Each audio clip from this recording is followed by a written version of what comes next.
찬양입니다. 넓으신 은혜 베푸사 나를 받아주신 나의 품은 뜻 주의 뜻같이 되게 하여 주소. 내가 매일 십자가 앞에 더 가까이 가오니 구세주의 흘린 봄의 피로써 나를 정죄하소.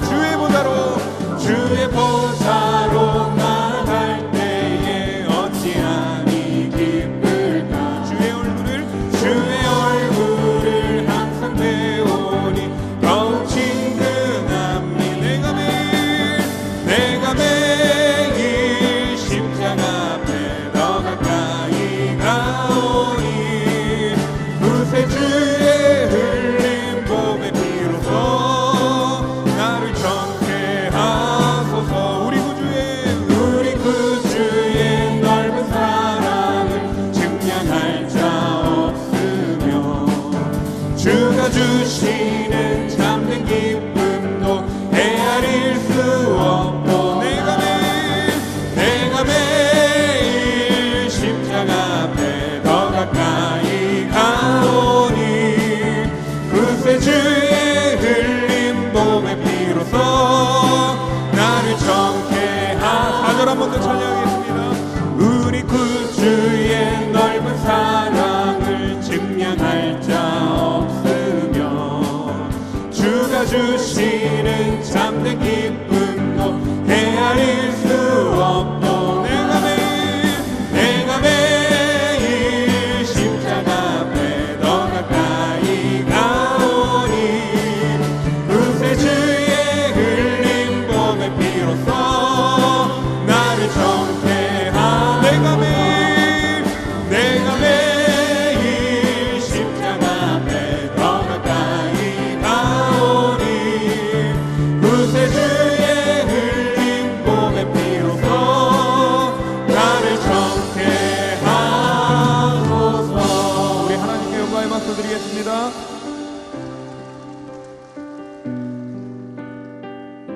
세상의 유혹 시험이 내게 몰려올 때 찬양하겠습니다. 세상의 유혹 시험이 내게 몰려올 때 나의 힘으론 그것들 모두 이길 수 없네. 거대한 폭풍 가운데 위축된 나의 영혼 어찌할 바를 몰라 헤매이고 있을 때 주를 찬양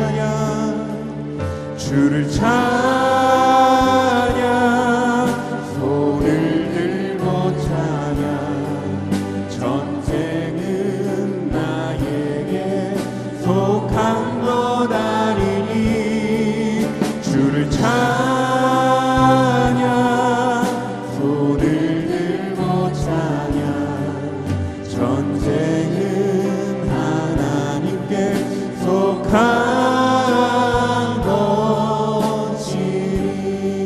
거짓과 속임수로 가득 찬 세상에서 어디로 갈지 몰라 머뭇거리고 있네.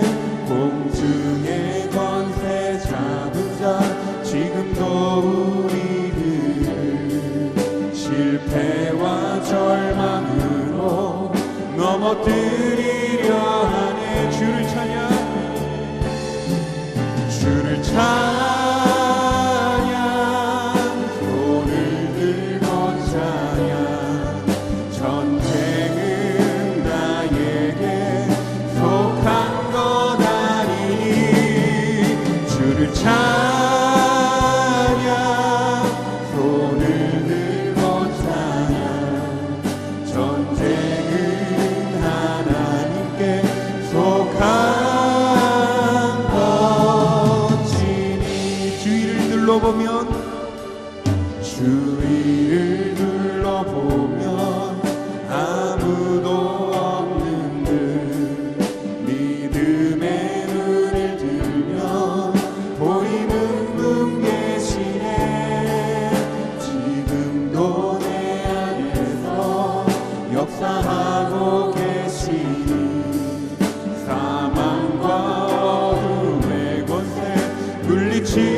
주를 찬양, 손을 들고 찬양. 전쟁은 나에게 속한 것 아니니. 주를 찬양, 주를 찬양, 손을 들고 찬양. 전쟁은 하나님께 속한 것이니.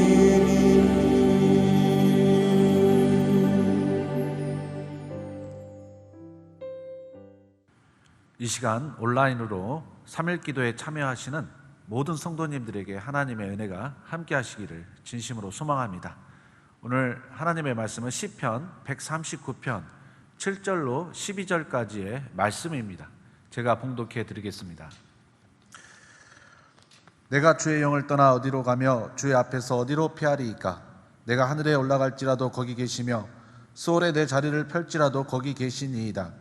내가 새벽 날개를 치며 바다 끝에 가서 거주할지라도 거기서도 주의 손이 나를 인도하시며 주의 오른손이 나를 붙드시리이다. 내가 혹시 말하기를 흑암이 반드시 나를 덮고 나를 두른 빛은 밤이 되리라 할지라도 주에게서는 흑암이 숨기지 못하며 밤이 낮과 같이 비추이나니 주에게는 흑암과 빛이 같음이니이다. 아멘. 님은 먼 곳에라는 그런 영화가 있습니다. 올남전 영화인데요. 어떤 한 남편이 결혼을 했는데 이 아내가 마음에 들지 않는 것입니다. 그래서 그만 이 전쟁터에 지원을 해서 이렇게 먼 전장에 올람에 가게 되었습니다. 그런데 이 아내는 남편을 너무 사랑했던 거예요. 그래서 그 이역만리 전장에까지 찾아가서 이 남편을 만나고 마는 그런 영화입니다. 마지막 그 엔딩씬이 참 인상적인데 총알이 그런 빗발치는 그런 상황 속에서 이 남편과 아내가 서로 마주보면서 오열을 하는 그런 장면이 참 인상적입니다. 비록 남편은 아내가 싫어서 멀리 갔지만 아내는 남편을 너무 사랑해서 끝까지 그 남편을 찾아갔다는 그런 이야기입니다. 오늘 말씀은 시편 139편은 하나님의 그 사랑, 다윗에 대한 그 하나님의 사랑을 이 다윗이 깨닫고 고백하는 그런 시편입니다.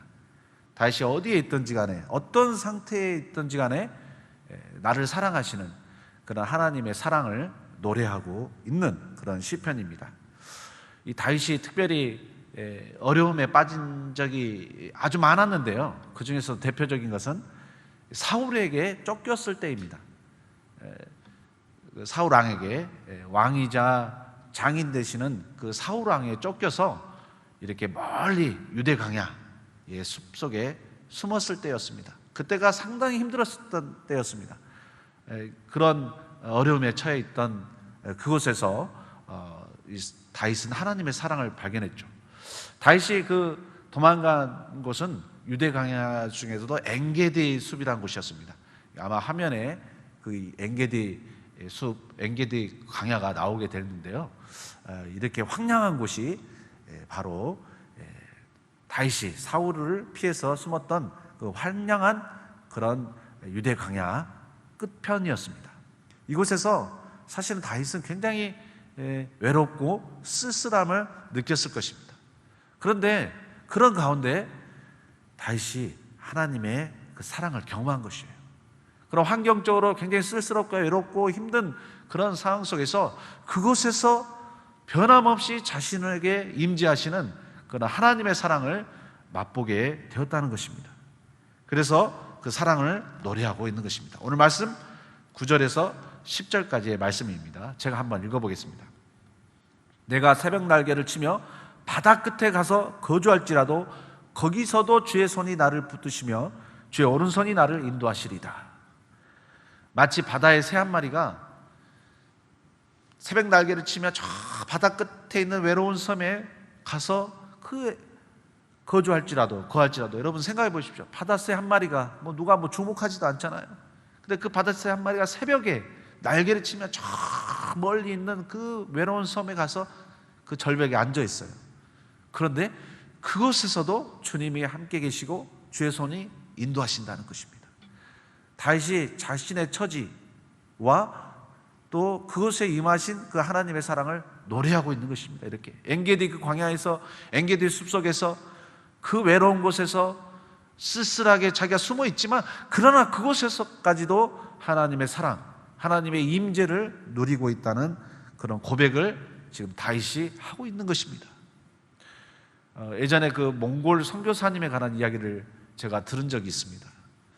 이 몽골 선교사님이 그냥 평범한 어떻게 보면 목사였어요. 목회자였어요. 도회지에서 목회를 하는 그런 목사님이셨는데 어떻게 상황과 환경과 처지가 자신을 인도해서 이런 몽골에 있는 그런 선교지로 가게 되었습니다. 몽골에 있는 그런 선교지로 가게 되었는데 정말 어느 날은 그 초원을 다 걷고 있는데요. 이 몽골에 가보신 분은 알겠지만요. 또 우리가 TV를 통해서 보면 알겠지만 몽골은 이 굉장히 그 초원입니다. 처음부터 끝까지 그 벌판이에요. 그냥 끝도 없는 벌판만 있는 곳이 몽골인데, 그런 환경이 몽골인데, 하루는 정말 이렇게 그 초원을 걷고 있는데 참 처량한 생각이 들더라는 거예요. 내가 어쩌자고 이런 사역의 열매도 잘 보이지도 않고 뭔가 이게 눈에 띄지도 않는 곳에 와갖고 내가 지금 뭐 하고 있는 건지, 모두가 나를 잊어버린 건 아닌 건지, 여기서 뭐 열매도 없고 그러니까 사역의 열매도 없으니까 그런 생각에 빠져들었는데, 그런 생각에 빠져들면서 길을 걷고 있는데 우연히 그 벌판에 있는 노란 들꽃, 작은 들꽃 하나가 눈에 띄더라는 것입니다. 그런데 여느 때와는 다르게 그 꽃이 너무나 아름답게 보였다는 거예요. 그러면서 그 꽃을 보면서 한 가지를 깨달았다는 것입니다. 정말 이 아무도 모르는, 아무도 주목하지 않는 그 벌판에 그 꽃 하나, 아마 그 선교사님이 거기를 지나가지 않았으면 그 꽃은 누구도 보지 않고 그냥 폈다가 졌을 그런 운명의 꽃이었을 겁니다. 그런데 그럼에도 불구하고 그 꽃은 그곳에서 홀로 아름다운 자태를 뽐내고 있었다는 거예요. 아무도 보고 있지 않지만, 아무도 볼 수 없는 곳에서 그런 아름다움을 뿜어내고 있는 것을 보면서, 그렇다, 오직 이 아무도 없는 이 외로운 곳에서도 하나님의 임재는 있는 것이고, 그 꽃에 그 아름다움이 누가 주신 것입니까? 하나님이 주신 것이죠. 그러니까 그곳에서도, 그 외로운 곳에서도 하나님께 영광 돌리는 일이 있을 것이고 하나님의 임재가 있다는 것입니다. 그것을 깨달았다는 거예요.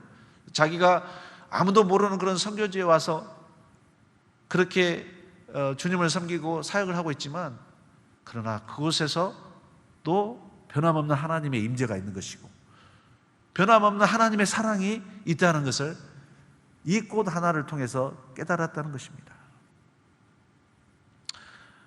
우리가 삶 속에서요, 다양한 어떤 상황과 다양한 어떤 그런 섭리에 의해서 우리가 외로운 곳에 거할 때가 있습니다. 물리적으로 굉장히 외로운 곳이에요. 다윗이 엔게디 숲에, 그 예루살렘 저 남쪽에 있는 유대 광야의 엔게디 숲에 어쩔 수 없이 도망갔던 것처럼 우리도 삶 속에서 이렇게 물리적으로 굉장히 외로운 곳에 처해질 수가 있습니다. 남자들은 이제 뭐 군대가 뭐 굉장히 그런 곳일 수도 있겠죠. 군에 이제 입대를 했는데 저 강원도 최전방 한 번도 가본 적이 없는 그런 산골짜기에 가서 어느 날 근무를 하게 되는 상황이 있을 수도 있고요. 여성들 같은 경우는 결혼해서 전혀 일면식도 없는 그런 지역에 가서 살아야 될 경우도 있을 것입니다. 또 직장을 들어갔는데 오지에 발령이 난다든가 해외에 오지에 발령이 난다든가 이래서 우리가 물리적으로 굉장히 외롭고 쓸쓸한 곳에서 처하게 되는 그런 상황이 우리의 삶 속에 종종 있다는 것입니다. 그런데 오늘 시편 139편에 다윗이 고백했던 것처럼 그 외로운 곳에서도, 그 먼 곳에서도 하나님의 임재가 있다는 것입니다. 하나님의 사랑이 변함없이 우리와 함께 있다는 사실을 우리는 깨달아야 된다는 것이죠. 사랑하는 성도 여러분, 여러분이 처한 지금 환경이 아무리 세상의 중심에서 멀어져 있을지라도 기억하십시오. 그곳에서도 하나님께서 당신과 함께 계시고 있다는 사실입니다. 그곳에서도 하나님이 여러분들을 여전히 사랑하고 있다는 사실을 굳게 믿으시기를 바랍니다. 이런 물리적 환경뿐만 아니라요, 다윗은 영적인 침체를 경험한 적이 있었습니다.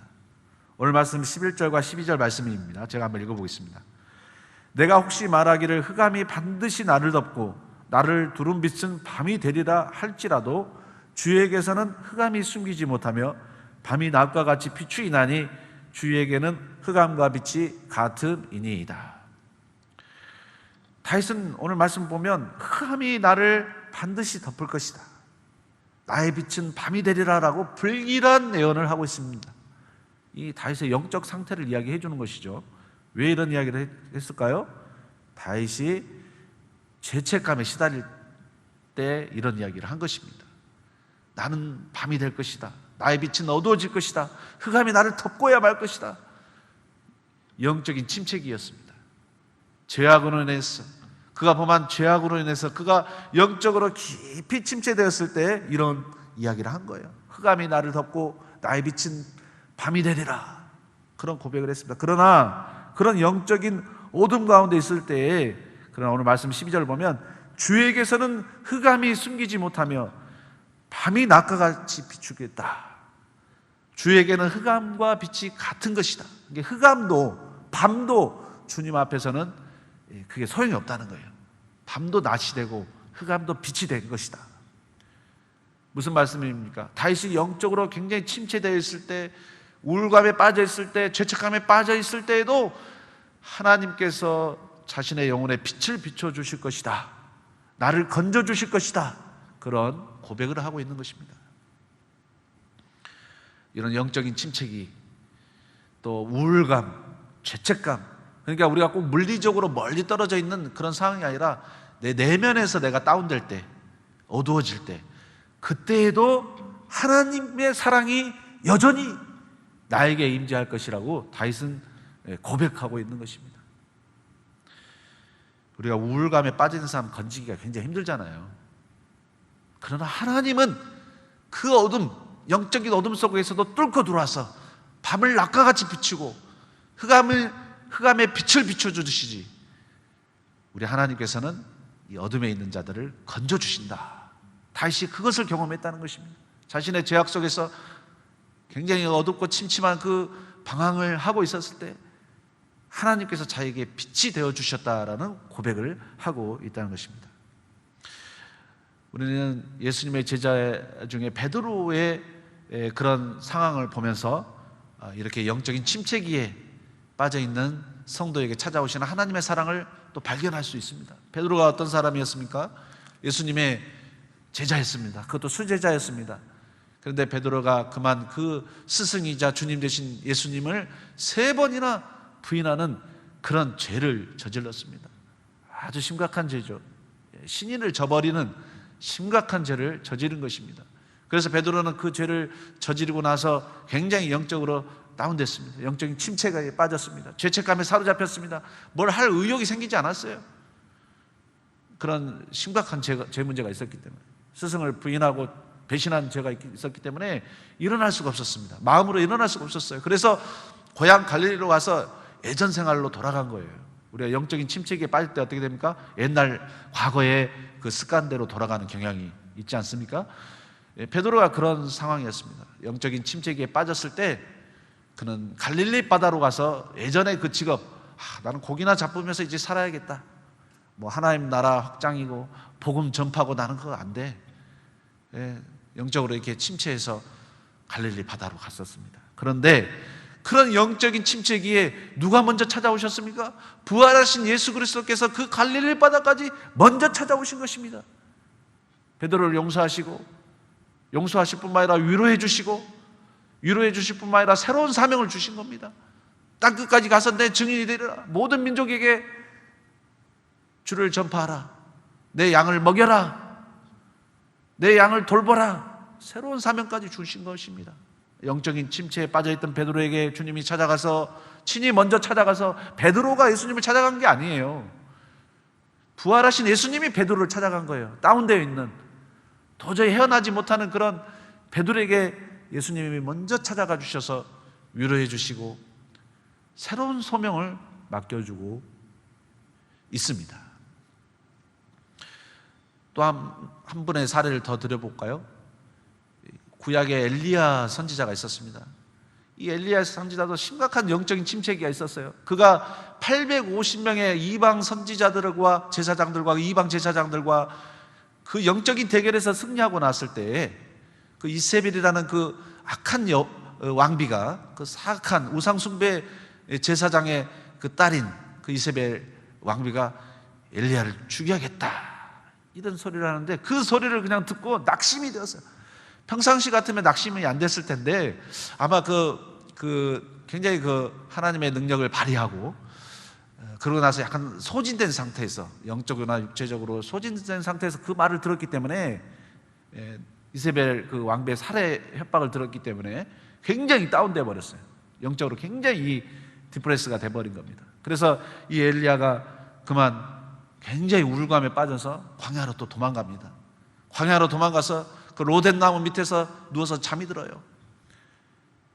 좀처럼 그럼 일어나질 못합니다. 거기서 죽기를 바래요. 이제 난 할 만큼 했어. 이제 여기서 죽어도 좋겠어. 이제 나는 못하겠어. 더 이상 주의 일을 못하겠어. 죽고 싶어. 이런 스스로의 말을 하게 됩니다. 그때 하나님께서 천사를 보내주셔갖고 이 영적인 침체에 빠져있는 엘리야를 위로해 주십니다. 물과 구운 떡을 주면서, 그것도 한 번도 아니고 여러 번 물과 구운 떡을 주면서 육신도 새 힘을 주시고 또 많이 위로해 주시고 천사를 통해서, 그래서 새 힘을 얻게 해주는 장면이 또 구약 성경을 통해서 우리가 알 수가 있는 것입니다. 이처럼 우리가 어떤 물리적으로 외적으로 멀리 떨어진 외로운 지역에 가 있을지라도 하나님께서 그곳에서도 우리를 사랑하시는 그런 하나님의 임재를 우리가 경험할 수 있지만은, 또 내면적으로 어려워졌을 때, 영적으로 어려워졌을 때, 영적으로 굉장히 어둠에 내가 처해 있을 때, 그때에도 하나님께서 그곳에까지 들어오신다는 거예요. 오늘 시편 말씀 보면 또 그런 말씀이 있지 않습니까? 내가 수월의 자리를 펼지라도 하나님께서 거기 계시니이다. 수월이 뭡니까? 죽음이에요. 다른 말로 하면 지옥이에요.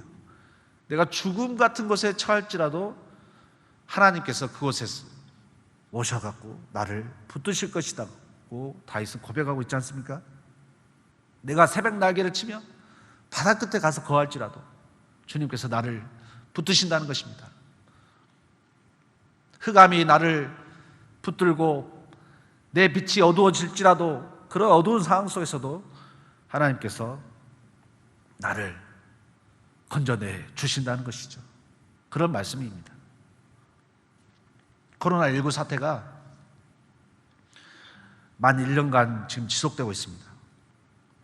코로나19를 극복하기 위해서 우리 대한민국뿐만 아니라 전 세계가 고군분투를 하고 있어요. 정말 눈물겨운 방역을 하고 있습니다.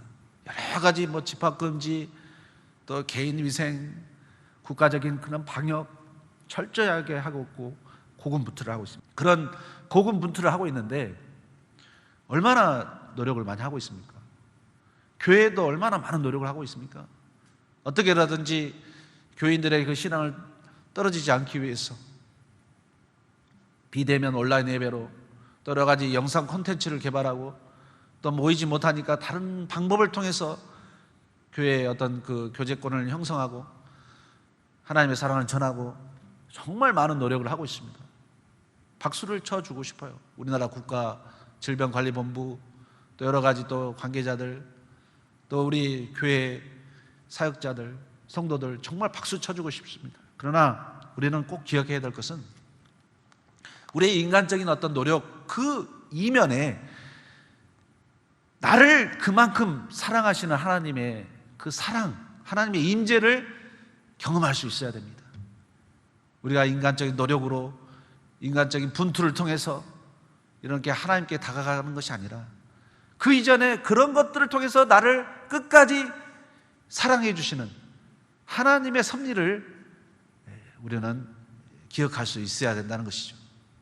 내가 노력하고 분투해서 하나님께 나아가는 것이 아니라 하나님께서 그만큼 그런 모든 통로를 통해서 나를 만나고 싶어 하시는 거예요.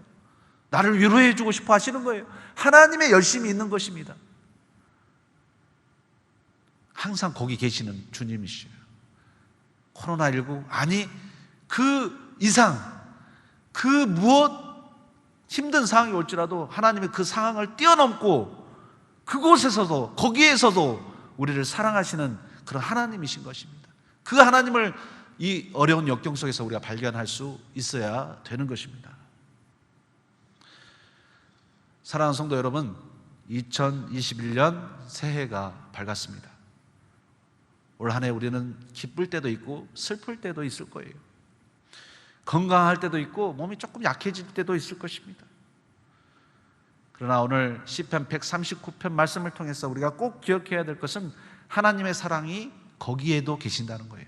내가 약해 있을 때도 거기에도 계시고, 내가 먼 곳에 가 있을지라도 거기에서도 새벽 날개를 치며 바다 끝에 가서 거할지라도, 스올에 내 자리를 펼지라도 거기서도 주님의 손이 나를 인도하시리이다. 거기서도 주의 오른손이 나를 붙드시리이다. 하나님은 거기에서도 나를 여전히 사랑하고 붙드시고 계시는 것입니다. 그 하나님을 잊지 마시고 그 하나님의 사랑을 기억하면서 늘 하나님께 감사하면서 찬양하면서 예배드리면서 사시는 저와 여러분들이 다 되시기를 주의 이름으로 축원드립니다. 기도하겠습니다.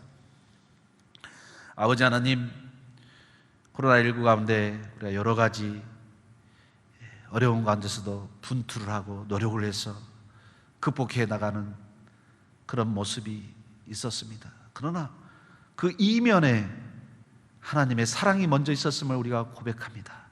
늘 거기 계시는 하나님, 우리가 어떤 상황, 어떤 처지, 우리가 내면적인 어려움과 외면적인 어려움에 빠져 있을지라도 거기에 여전히 계시는 하나님의 사랑을 발견하며 하나님께 감사하며 찬양을 드립니다. 그 주님의 사랑을 굳게 믿으며 어떠한 상황 가운데서도 하나님께 감사하며 찬양하며 예배드리는 우리의 삶이 되게 하여 주시옵소서. 그런 삶으로 하나님께 영광 돌리게 하여 주시옵소서.